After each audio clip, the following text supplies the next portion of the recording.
چوہے نے کیا بس کا سفر۔ ایک چوہا سڑک کے کنارے لگے درخت کی جڑ میں اپنے بل کے باہر بیٹھا ہوا تھا۔ وہ روز گاڑیوں کی آمد و رفت دیکھا کرتا۔ اس کا بھی دل چاہتا تھا کہ بس کی سیر کرے۔ اچانک ایک بس اس کے سامنے آ کر رکی۔ اس نے دیکھا ایک عورت اور مرد میں سوار ہونے کے لیے آگے بڑھ رہے ہیں۔ عورت نے لمبا کوٹ پہن رکھا تھا۔ چوہے کے ذہن میں جٹ ایک ترکیب آئی۔ وہ عورت کے کوٹ پر آہستہ سے چڑھنے لگا۔ عورت مرد بس میں چڑھنے کی جلدی میں تھے۔ ان کو چوہے کی کارگردانی کا علم نہ ہوا اور وہ بڑے اطمینان سے کوٹ کی جیب میں بیٹھ کر ان کے ساتھ بس کے اندر پہنچ گیا۔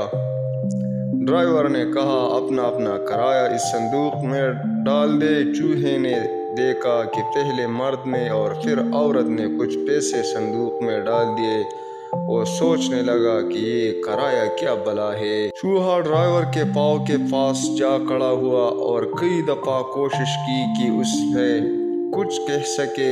اس نے ڈرائیور کو اپنی طرف متوجہ بھی کیا لیکن وہ بس چلتا رہا۔ چوہا نے سوچا، یہ تو سنتا ہی نہیں، کیوں نہ اس کی ٹانگوں پر چڑھ کر گھٹنوں پر چڑھ جاؤ تو پھر میری بات سنے گا۔ جب وہ ڈرائیور کے گھٹنوں پر پہنچا تو اس نے الٹے ہاتھ سے اس طرح اچھالا کہ وہ ایک موٹی عورت پر جا گرا۔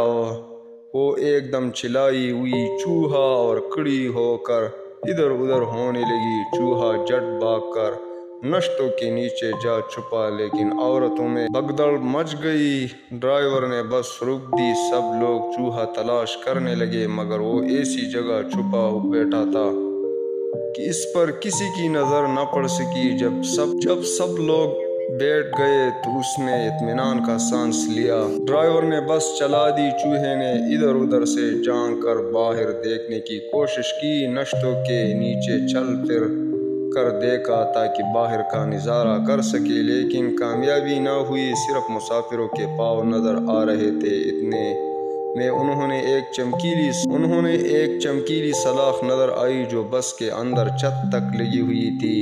اس کے سہارے وہ چھت پر چڑھ گیا۔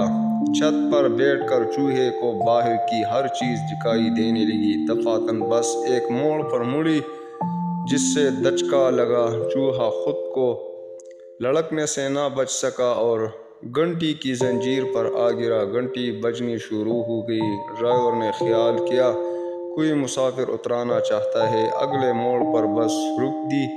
چوہا اچھل کر وہیں بیٹھ گیا جہاں سے گرا تھا۔ گھنٹی بجنی بند ہوگی۔ جب کوئی نہ اترا تو ڈرائیور نے پھر بس چلا دی۔ وہ دھچکے سے چلی۔ چوہا پھر گھنٹی کی زنجیر پر آ گرا اور ٹن ٹن کر کے گھنٹی پھر بجنے لگی۔ چوہے نے سوچا، شاید ڈرائیور مجھے پریشان کرنے کے لیے بار بار گھنٹی بجا رہے ہیں۔ ڈرائیور نے اگلے موڑ پر پھر بس روک دی۔ چوہا زنجیر سے چھلانگ لگا کر پھر سلاخ پر چڑھ گیا۔ گھنٹی بجنی بند ہو گئی۔